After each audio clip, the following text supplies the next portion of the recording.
Kalau bicara terkait dengan di pemerintahan di PPU terkait dengan kabupaten layak disabilitas kan mungkin kalau representasikan ya masih jauh ya. Minim ya?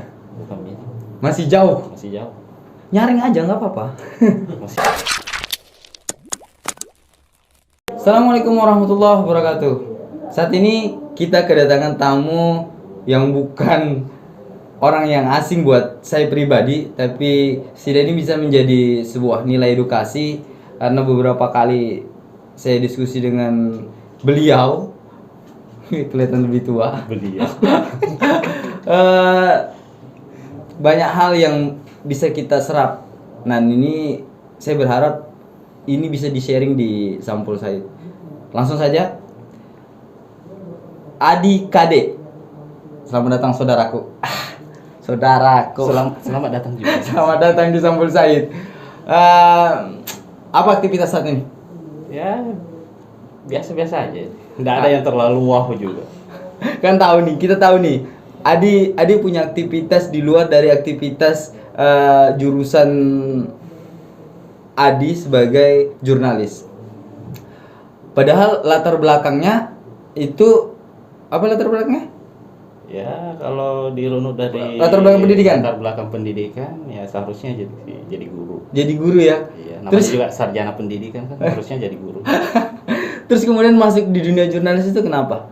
Ya mungkin takdir kali ya. Takdir ya? Dan itu pun pada saat itu mungkin itu yang ada. Itu yang ada. Iya dijalanin. Dan hari ini nyaman dengan posisi itu? Iya mau tidak mau harus nyaman lah.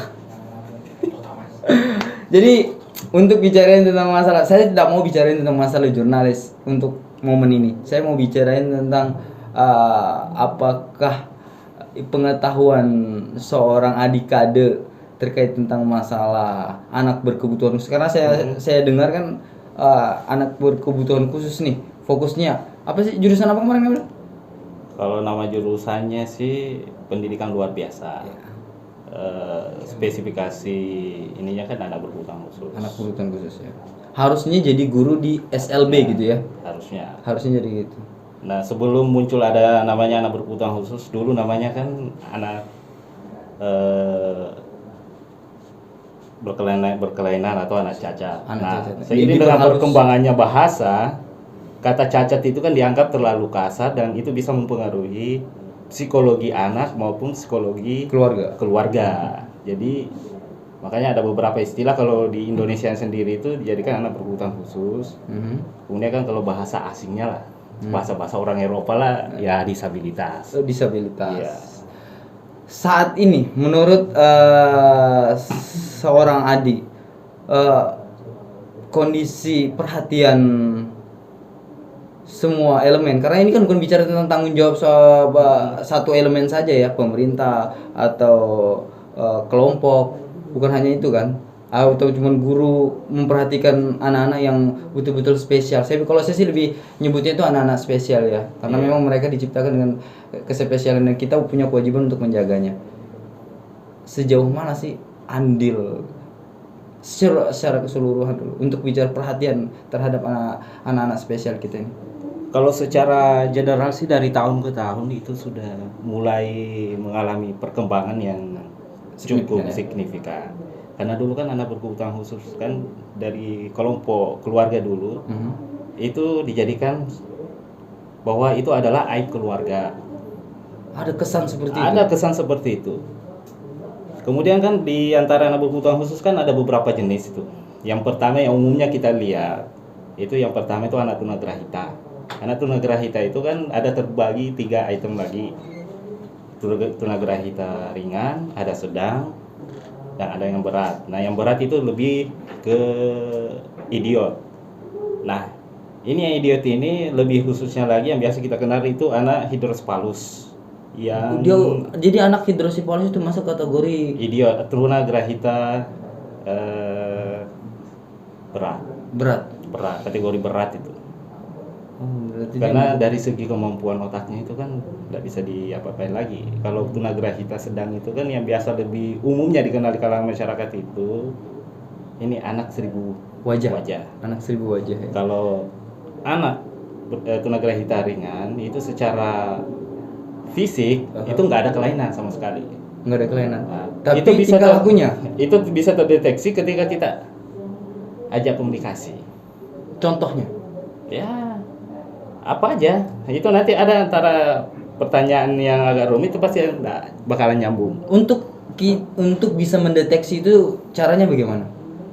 Karena kan Ya, ada nih kalau- kalau yang mau wajah 1000 terus kemudian hidrosipalus ini kan secara fisik kelihatan ya. kelihatan. Tapi Kalau anak tunagrah itu lebih mudah dideteksi dibandingkan anak autis. Anak autis itu sebenarnya harus lebih awal kan untuk ditangani itu. Pendeteksiannya itu harus sedini mungkin. Karena kalau kapan harus dilihat secara kasat mata, itu nanti pada saat menginjak umur di atas 3 tahun itu baru itu kan bisa kategorikan autis terlambat sudah. Oh, terlambat. Untuk mendeteksi. untuk mendeteksi. Anak tunagrah Artinya butuh terapi ya? Iya butuh terapi kalau khusus anak autis. Ada potensi nggak sih itu ada perubahan jadi betul-betul normal? Kalau untuk normal 100% itu nggak bakalan. Enggak ya. Kalau anak tunagrahita itu nggak bakalan normal karena tingkatan IQ-nya itu di bawah rata-rata. Tapi 80 ke bawah. kalau autis itu gimana? Kalau autis itu secara IQ normal. IQ Cuma normal. dia ada namanya penyimpangan perilaku. Oh, Penyimpangan perilaku.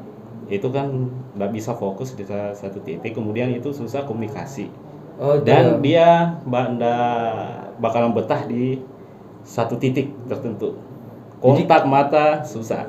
Nah, untuk perkembangan terakhir kan, dulu kan anak autis itu kan di atas 3 tahun, 5 tahun itu baru bisa diketahui bahwa ternyata anak itu autis. padahal harusnya Penanganannya dari umur 2 tahun itu sudah ada treatmentnya ketika itu dibawa ke psikolog atau ke dokter psikolog. atau memang yang membidangi ya. Pembinaannya itu bisa di asesmen lebih awal. Itu Artinya anak autis itu punya kecenderungan ya normal-normal saja. secara IQ normal. Normal. Justru bahkan ada beberapa anak autis yang pernah saya temuin itu secara IQ di atas rata-rata malah. Ya, memang mereka kan Iya, spesial. cuma kan kadang ngamuk. Oh, ada hal-hal memang ketika tidak sesuai dengan keinginannya dia berontak. Berontak. Nah, situasi psikologisnya itu sangat dipengaruhi oleh makanannya. Apa sih yang dia makan? Itu yang harus dijaga. Jadi pengaruh dengan apa Pengaruh yang dengan makanan. Salah satu contoh itu susu sapi dan turunannya itu sebaiknya kata dokter sih. Iya. Itu sebaiknya dihindari. Aha. Terigu dan turunannya, Oh, untuk anak-anak itu ya. ya anak khusus anak autis itu yang harus dihindari tuh. Coklat itu salah satu itu juga yang harus dihindari. Makanya kalau mau minum susu, saya kan sebelum menginjakan Kalimantan ini sempat ngajar.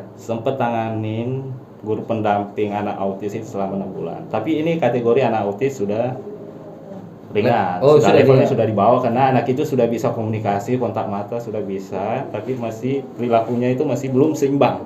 Artinya memang ada potensi potensi mereka yang sih. Potensinya bisa anak ini normal dan terus beraktivitas selayaknya biasanya, Bisa. berkeluarga dan berprestasi. Bisa. Bahkan di Sulawesi Selatan itu ada anak autis jadi pejabat eselon 2 di kabupaten kota. Cuma kan Ada pasti treatment. cepet bosan dalam satu ruangan itu nggak bisa lama-lama. Itu umumnya itu yang nggak bisa lepas. Artinya kita tidak menutup kemungkinan di sekeliling kita banyak orang-orang autis sebenarnya yang cuma tidak tampak secara Itu fisik bisa gitu saja ya. jadi fisik. Nah, makanya anak autis itu kalau nggak dideteksi dari awal, dibiarkan begitu saja. Itu kadang di masyarakat awam kan dikiranya anak ini ya umumnya dikatakan idiot. Dibilang idiot. Karena Padahal- pasti anak itu kalau nggak ditangani secara profesional, anak autis itu ya nggak bisa diapa-apain. Otomatis nggak bisa kontak mata, bahkan terburuknya nggak bisa ngomong. Terburuknya nggak bisa ngomong. Iya, Wow. itu lebih terparahnya. Penanganannya itu butuh. Sebelum Hal jauh yang bahas itu, ada stigma tadi yang kamu mau sampaikan tentang stigma apa? Itu bagian dari aib. Aib gimana dengan kondisi hari ini? Apakah itu masih jadi sesuatu hal yang aib? Ya, secara lambat laun di tengah masyarakat seiring dengan perkembangannya informasi itu mulai agak sedikit terkikis. Tapi itu nggak bakalan hilang di tengah masyarakat, stigma seperti itu. Aib keluarga itu bisa. Artinya butuh edukasi Edukasi ke secara masyarakat. mendalam. Nah, perasaan orang tua dan keluarga kan biasanya kan susah untuk menerima takdir itu. Terus apa yang menyebabkan anak-anak ini maaf nih terlahir dengan spesial? Itu sebenarnya sih secara Selain bicara ada tentang faktor takdir, internal dan eksternal. Iya, itu saya bilang artinya kan Kalau internalnya kan biasanya faktor kan dari keturunan itu keturunan. banyak mempengaruhi. Kalau eksternal itu mungkin dari pada saat di dalam kandungan itu mungkin faktor makanan atau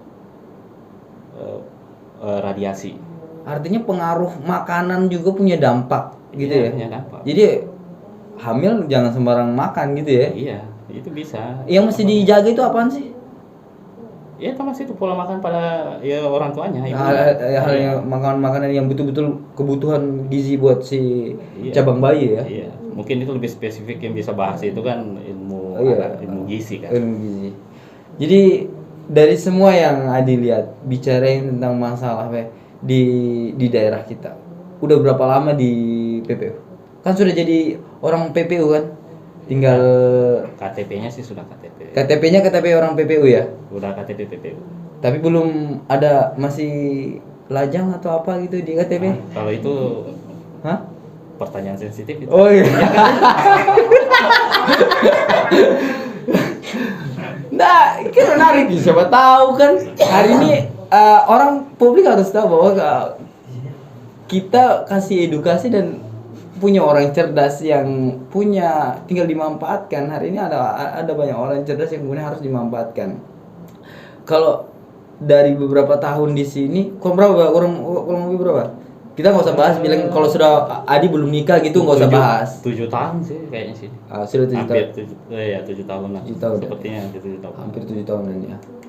Nah, analisa Adi sendiri kan setidaknya kan ini apa rasa tentang pengetahuan yang dibawa waktu kuliah, insting bicarain tentang masalah kondisi anak berkebutuhan khusus atau anak spesial ini, Adi lihat nggak sih sudah ada titik fokus perhatian nggak sih bicara tentang anak berkebutuhan khusus atau secara umum sih Iya. Kabupaten PPU kan masih umurnya hampir 20. Iya. Jadi yang disyukuri di awal berdirinya kan sudah terbangun sekolah luar biasa di Punya di provinsi Gunung ya? Steleng kan. Tapi punya provinsi ya? Itu masuk teralihkan ke provinsi ketika muncul Undang-Undang Pemerintahan Desa tahun 2014 itu kan. Jadi SMA, SMK dan sederajat SMP itu ditarik. Nah, ketika itu ditarik, otomatis di pemerintah kabupaten kota untuk memperjuangkan itu kan lebih panjang lagi. Fokusnya kurang jadi ya. Secara umum perhatiannya ada. Tapi untuk mengcover secara menyeluruh luasan PPU seperti ini kan itu cerita mati tuh kalau ada yang bilang sudah tercover semua. Artinya banyak anak-anak kita, anak-anak spesial kita yang ada di daerah itu tidak tercover atau tidak tertangani. Menurut informasi bayangan sih begitu. Ada beberapa termasuk di daerah Subang. Dan kita berharap Babulu ada instansi atau dinas yang membidangi bisa mengklarifikasi atau menjelaskan secara detail sejauh mana sih perhatiannya sebenarnya. Sebenarnya kalau dia dari letak sekolahnya sini, itu hanya bisa mengcover sampai di Waru sebenarnya. Hanya sampai Waru. Yang Babulu belum, yang Sepaku belum. Itu Babulu mungkin ada juga sekolah di sana, tapi kan itu orang tuanya butuh perjuangan antar jemput. Mungkin ada juga. Ini seandainya nih, kita ngomong seandainya dulu. Terus kemudian pemerintah minta jaringan ke Adi. Oke, bantu untuk menyelesaikan permasalahan ini. Apa yang bakal kamu lakuin nih? Ya sebenarnya kalau terkait itu, yang lebih spesifik untuk menyelesaikan persoalan itu kan, yang pertama itu pemerintah harus menghadirkan infrastrukturnya. Infrastruktur. Bicara soal SDM itu bisa dicari. Meskipun di secara keseluruhan di Indonesia itu perkembangan pendidikan luar biasa yang khusus anak berkebutuhan khusus itu kan belum semua kampus yang memiliki jurusan itu. Ya? Di Indonesia Timur aja setahu saya loh ya. Iya. Itu baru 3 universitas memiliki jurusan itu. Itu Universitas Negeri Makassar, Universitas Negeri Manado sama Universitas Negeri Lamangkurat. Insting Kalsel, atau itu insting baru. atau rasa untuk masih terjun di situ masih ada nggak sih buat Adi tuh? Karena kan sudah di dunia jurnalis nih. Kalau secara keilmuannya pasti ada. Ya. Pasti ada secara keilmuannya. Karena ini kan ada. bicara tentang iya sebetulnya ini bicara tentang sosial sih. Bagaimana tentang sosial. rasa kita kepedulian kita kan terhadap adik-adik kita, anak-anak spesial itu bagaimana kita memperlakukannya. Nah, infrastruktur sekolah sekolah umum dengan sekolah luar biasa itu kan agak berbeda. Ya. Kelengkapan peralatannya kan ada beberapa yang harus Iya, turun. jangan itu yang Ya kalau secara struktur bangunan ada, tapi kan di sekolah luar biasa itu kan ada beberapa jenis lain itu karena kayak kan, anak disabilitas kan lari-lari anak-anak ini kan ya itu loh, karena spesialnya Iya. dia kan agak aktif kan ya, banyak yang aktif, ada juga yang diam sama sekali. Kalau konsep bangunan sekolahnya tetap sama, tapi peralatan perlengkapannya itu kan banyak itu. Alat terapi harus ada untuk Bahkan anak, alat terapi juga ada, anak harusnya ada. gangguan motorik kan, ya gangguan secara fisiknya itu, entah itu kakinya patah segala macam, lumpuh segala macam, itu kan perlu difasilitasi untuk itu alat terapinya. Termasuk anak autis pun harus ada alat terapinya. Oke. Belum lagi anak tunagrahita, bagaimana infrastrukturnya di sekolah, itu lingkungannya harus diterapkan. Kalau bicara terkait dengan di pemerintahan di PPU terkait dengan kabupaten layak disabilitas kan mungkin kalau representasikan ya masih jauh ya. Minim ya, Bukan minim, masih jauh. masih jauh. Nyaring aja nggak apa-apa. Masih jauh. Masih jauh ya, Masih gitu jauh. dong. Yang ada itu ya umumnya biasanya di pelayanan publik aja. Oh, Ada sedikit. itu pun sedikit. Ada sedikit. Karena itu Artinya kan memang masih sangat minim ya. masih sangat minim. Kalau kamu lihat trotoar ada kalau untuk jalan kaki untuk Anak berkebutuhan khusus. khususnya anak tunanetra. Ya, ada. Oke. Menarik. Itu. Nah, kembali lagi tadi terkait dengan perhatian pemerintah. Mhm. Secara umumnya ada, tapi secara mengcover keseluruhan itu masih jauh. Masih jauh. Karena kita tahu sendiri kan infrastruktur sekolah luar biasa ini kan baru satu di PPU. Baru satu. Harusnya kalau ngelihat dari 4 kecamatan yang ada di 4 kecamatan harusnya. Begitu. Idealnya ada, setiap kecamatan ada. Tapi kalau pemerintah daerah misalkan studi banding di luar daerah, kabupaten lain juga cuma 1 atau 2. Memang seperti itu kondisinya. Nah, SLB itu memang di kabupaten kota, hampir di seluruh Indonesia itu. Duh, secara otomatis berarti Itu hanya ada yang 1, ada yang 2. Yang agak banyak itu cuma di kota-kota besar. Karena ada yang negeri dan ditunjang oleh swasta juga. berarti kepedulian kita memang yang kurang gitu ya. Boleh dikatakan masih, kalau yang tadi 100% mungkin baru 20% kali ya. Iya, dan padahal mereka adik-adik kita itu butuh perhatian. Itu belum lagi masuk ke ranah fasilitas lain dan kesejahteraan gurunya. Itu umumnya masih disamakan dengan sekolah umum, padahal itu wilayah kerjanya luar biasa, Pak. Itu guru sekaligus babysitter. Itu ibaratnya guru luar biasa itu. Guru sekaligus babysitter. Bayangkan itu kalau di sekolahnya Belum ngajar, dia ngompol, ya mau tidak mau di gurunya cebokin. Artinya betul-betul bicara ini berarti perjuangannya menjadi guru di anak-anak spesial ini betul-betul hati ya, hati. Sebenarnya Terus berjuang buat teman-teman dan jangan pernah putus asa bicarain tentang masalah, karena ini bicara tentang kemanusiaan, nggak ada yang beda dengan dia, karena memang Tuhan menakdirkan adik-adik kita adalah manusia yang spesial. Jadi kita punya kewajiban untuk sama-sama menjaga, dan ini harapannya bisa jadi perhatian. Terakhir buat masyarakat nih terkait tentang stigma. Saya kira yang punya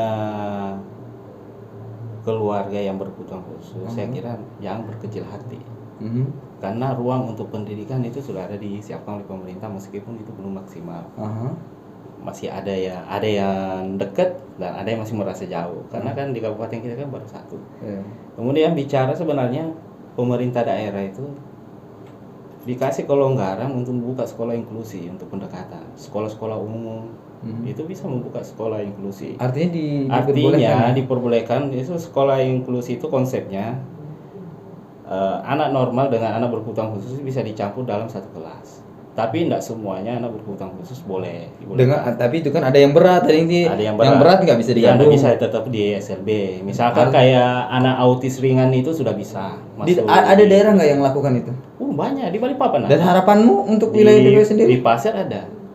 Di PPU belum lakukan itu? Di PPU saya dengar sudah ada ancang-ancangnya.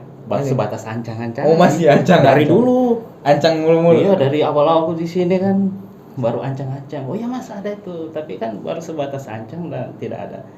Karena kalau untuk menunggu membangun infrastruktur sekolah kan saya kira kan ada hasil kajiannya kan berapa sih. Tapi kalau sekolah inklusi di dalam sekitaran lingkungan itu kalau ada 1 atau 2 anak itu sebenarnya sudah bisa layak untuk dibuka sekolah inklusi. Kayak kita berharap sebenarnya. Iya, itu lebih mendekatkan kan. Iya. Yang bisa masuk itu anak tunagrahita ringan itu bisa masuk sekolah inklusi. Autis yang masih sudah bisa komunikasi, kemudian anak tunanetra itu bisa, tunawicara itu bisa. Tunawicara kan otomatis gangguan pendengarannya juga kan? Itu sudah bisa. Artinya masih bisa bersosialisasi ya. Iya. Sebenarnya ada 2 nggak lagi perlu nih. berkecil hati ya. Kita nggak perlu berkecil hati. Yang dimaksud anak berkebutuhan khusus itu yang jenius itu masuk kategori anak berkebutuhan khusus. Yang jenius itu karena mereka kan di atas rata-rata ya. Di atas rata-rata. Butuh pengendalian perilaku ya, karena yang dijaga sama anak itu lebih kepada perilakunya. Soal akademiknya itu nomor 2. Iya. Berarti sosialnya yang lebih dijaga. Kalau anak tunagrahita kemampuan psikisnya sama bagaimana caranya mampu mengurus dirinya sendiri itu yang diutamakan. Akademiknya itu nomor urutan kesekian. Dan itu butuh guru-guru yang betul-betul paham dengan itu ya. Iya. Kalau lebih teknis lagi ke dalam kan, saya kira kalau dalam satu kecamatan itu kalau sudah ada 20 orang anak berkebutuhan khusus itu sudah bisa layak dibangunkan sekolah. Karena idealnya itu satu kelas itu kalau anak tunagrahita itu minimal 3 siswa satu kelas. Satu kelas 3 siswa. Kapan 5 itu keteteran gurunya itu. Kalau anak autis itu idealnya itu 1 siswa 1 guru. Kalau anak tunawicara sama anak tunanetra itu umumnya meskipun banyak sesuai dengan sekolah umum tidak jadi masalah karena secara psikologi, secara perilaku kan normal dan IQ-nya juga normal kan. Artinya memang kita nggak perlu keluarga-keluarga atau masyarakat di luar sana itu tidak perlu berkecil hati bahwa ada potensi mereka tetap beraktivitas seperti normalnya manusia biasa. Tinggal bagaimana perhatian kita semua, baik itu masyarakat, pemerintah dan keluarga itu sendiri. Begitu ya? Iya benar. Karena yang sampai sekarang itu di kalangan pegiat disabilitas itu kan, salah satu tokoh disabilitas itu kan ada namanya Helen Keller. Itu orang Amerika. Itu anak berkebutuhan khusus, sudah tunanetra, sudah ada penyimpangan perilakunya, artinya dia ganda lah. Iya. Bukan hanya tunanetra tapi ada beberapa ini kan. Tapi sampai hari ini itu menjadi tokoh disabilitas dunia.